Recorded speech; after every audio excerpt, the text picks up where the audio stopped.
Warahmatullahi wabarakatuh. Perkenalkan, nama saya Bilal, NIM 200870111. Prodi Pendidikan Kepelatihan Olahraga, Fakultas Ilmu Keolahragaan, Universitas Gajah Mada. Baiklah, pada kesempatan kali ini saya akan membahas materi pada pertemuan 14 pengantar belajar motorik dalam buku yang ditentukan di learning pada halaman 19 sampai 95. Contohnya, perilaku belajar motorik dan kontrol motorik. Contohnya, kemampuan motorik kasar adalah menendang, duduk, berdiri, berjalan, berlari, dan naik turun tangga. Sedangkan motorik halus adalah kemampuan yang berhubungan dengan keterampilan fisik yang melibatkan otot kecil dan koordinasi mata tangan. Yang kedua, belajar pasti menghasilkan perilaku. Ketika kucing menengok ke sumber suara yang tiba-tiba terjadi, tapi setelah memperhatikan suara itu, kucing itu pada akhirnya akan mengabangi suara tersebut dan tidak peduli lagi. Dalam kasus ini, kita mengatakan bahwa respon kucing terhadap suara sudah dibiasakan terhadap itu. Yang selanjutnya, 3. Seberapa permanenkah relatif memilih itu? Contohnya, kejadian ini dan efeknya mungkin akan datang dan pergi dengan cepat, tapi hasil dari belajar akan terus menetap sampai ia dilupakan atau muncul hasil belajar baru yang menggantikan hasil belajar yang lama.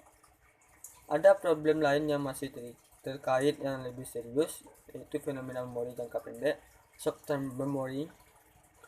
Para psikolog menemukan bahwa informasi akan diingat seorang hanya 3 detik saja secara hampir sempurna.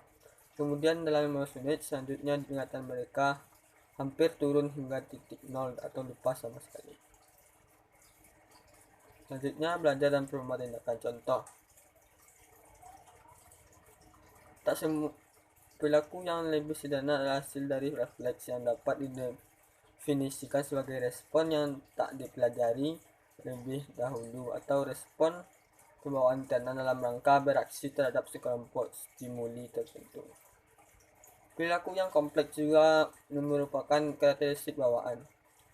Jika perilaku yang kompleks adalah warisan genetis, maka perilaku itu akan disebut sebagai contoh dari insting atau naluri. 3 observasi ini menimbulkan pertanyaan penting mengenai perbedaan antara learning atau belajar dan performance. Yang dibahas lebih detail, belajar merujuk pada kemungkinan perubahan perilaku yang tidak akan merujuk pada penanaman potensi ini ke dalam perilaku. Dan selanjutnya mengacu pada praktik atau pengalaman. Dapat contoh lain dari apa tempat yang merupakan perilaku yang dipelajari adalah tindakan tupai yang mengumpul kacang. Bahwa ketika bayi, tupai itu dibesarkan secara terpisah dari tupai lainnya, dan ia baru melihat kacang untuk pertama kalinya. Ia berusaha untuk menguburnya. Perilaku mengubur kacang ini selalu terjadi walau kacang itu diletakkan di atas lantai kayu yang keras.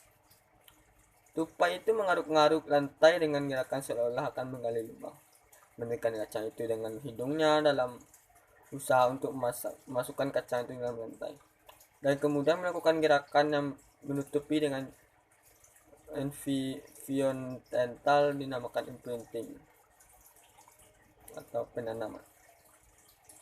Selanjutnya, belajar berasal dari jenis pengenalan dan spesifik. Contohnya itu misalnya praktik penguatan.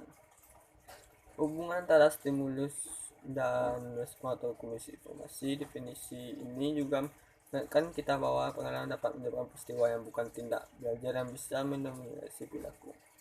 Praktik penguatan hubungan antara stimulus dan respon atau akuisisi informasi. Selanjutnya, belajar yang dimodifikasi. Itu contohnya pembelajaran dapat dimodifikasi 1. Peraturan, 2. Alat permainan, 3. Teknik permainan, 4. Waktu permainan, 5. Permainan itu sendiri. Selanjutnya, perbedaan antara jenis-jenis belajar. Contohnya, belajar abstrak, belajar keterampilan atau skill learning, belajar sosial atau social learning. Baiklah, ini juga dapat saya sampaikan. Lebih kurang mohon maaf. Assalamualaikum warahmatullahi wabarakatuh.